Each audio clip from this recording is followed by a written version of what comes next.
Des hommes qui, chaque fois que des situations censées les détruire, les abattre, surviennent dans leur vie, qui sont toujours positionnés au-dessus de ces problèmes. Je décris ces personnes comme étant comme des ballons remplis d'air. Plus vous enfoncez un ballon d'air dans l'eau, plus haut il remonte. Ce genre de personnes que Satan, que les circonstances, que les méchants, que les mauvais, que les sorciers n'arrivent pas à maintenir en dessous. Et je te dis dans le nom de Jésus, si Jésus-Christ est en toi, tu as en toi la graine, tu as en toi la semence de l'élévation perpétuelle et de l'élévation chronique. Saisis cela dans le nom de Jésus. L'élévation perpétuelle, l'élévation chronique, chaque fois qu'un problème survient dans ta vie, c'est comme si Dieu crée des circonstances à nouveau et il te fait passer au-dessus. Dieu ne laisse jamais un défi financier, un défi émotionnel, un problème être au-dessus de toi. Alléluia. Que cela soit ton partage dans le nom de Jésus.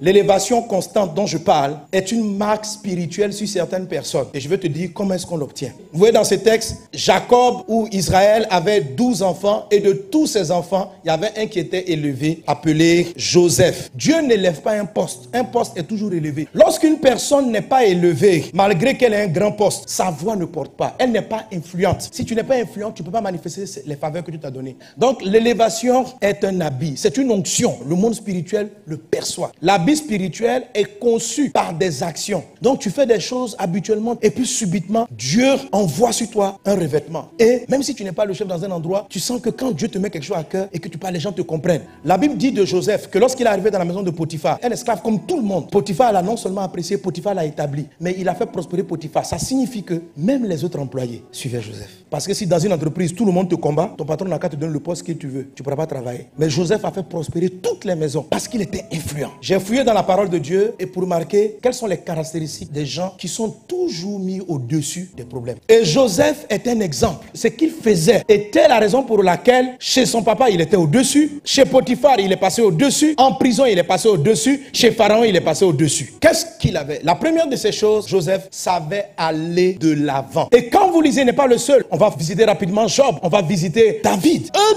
tous savaient aller de l'avant. Joseph était élevé chez son père. En moins de, je ne sais pas combien de jours, il s'est retrouvé trahi. Tentative de meurtre, pas par des étrangers, par son grand frère Ruben, qu'il a vu un enfant et qu'il a soulevé. Son frère qui venait après, Siméon, Judas, Lévi, c'était leur petit frère. Quand vous considérez l'âge qui avance, lui et ses grands frères, c'était aurait pu être son père. Ils l'ont vu grandir. Et ces gens-là se sont assis et ont décidé de mettre fin à ses jours. Après, ils ont changé d'avis et ils l'ont vendu comme esclave. Il y a des méchancetés que vous subissez qui peuvent vous scier la vie, c'est-à-dire vous attaquer moralement, psychologiquement, émotionnellement, des chocs. Mais quand Joseph, ce qui est étrange, c'est que lorsqu'il arrive chez Potiphar, Joseph n'est pas dans le deuil. Ça veut dire il a continué d'entreprendre. Il ne s'est pas assis. Et puis les gens me disent, toi là, pourquoi tu es triste comme ça? Je n'arrive pas à croire. Comment ont-ils pu me faire ça? Mon ami, la vie va te donner des douleurs douloureuses, mais avance. Joseph était le fils préféré de son père. Et Jacob, son papa, n'est pas un pauvre. Quand la Bible parle de la richesse de Jacob, vous êtes au respect. Donc il se retrouve du jour au lendemain,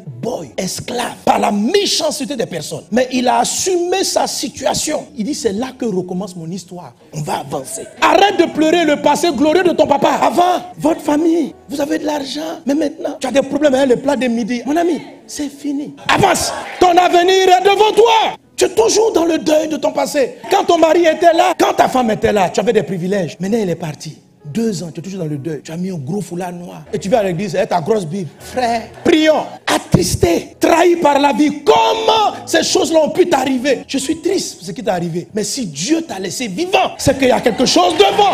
Avance. Les gens qui portent l'habit de l'élévation, ce sont des gens, frère, ils ont un temps pour pleurer. Mais à un moment donné, sèche tes larmes et puis il faut avancer. Tu travaillais, les collègues se sont mis contre toi. Ils ont menti et on t'a renvoyé. Tu n'as plus de voiture de service. Tu n'as plus tout ça. Et chaque fois que tu passes devant la boîte, ce que vous m'avez fait là, Dieu ne dort pas. Si tu n'avances pas, tu auras l'impression que Dieu dort. Tu ne seras jamais dans la position où ils viendront reconnaître que Dieu t'a choisi. La Bible dit, Joseph a entrepris. Et il a commencé à être élevé. Quand il est devenu chef de la maison de Potiphar, Madame Potiphar vient contre sa vie. Elle ment sur lui. Histoire récurrente. Il se retrouve en prison. Même en prison, le petit avançait. Il n'est pas resté là. Est-ce que j'ai une fois volé 5 francs? Jamais je n'ai volé. Comment est-ce qu'il peut croire que moi j'allais violer sa femme sans même me donner l'opportunité de me justifier? Mon ami, il y a des fois le monde ne va pas te donner l'occasion de dire que tu as raison. Il y a des fois, tu veux parler, on te dit tais-toi. Tu prends ça et puis tu avances. N'aie pas honte de là où le monde t'a amené. Ton histoire n'est pas finie. Sors du deuil. Est-ce qu'on est ensemble? ensemble. D'autres choses aussi qui peuvent vous arrêter ou qui peuvent vous amener à avoir un remords terrible sur le passé, ce sont vos propres erreurs. On prend de mauvaises décisions qui nous créent de sérieux problèmes. Malgré ce choix, tu dois sortir du regret et tu dois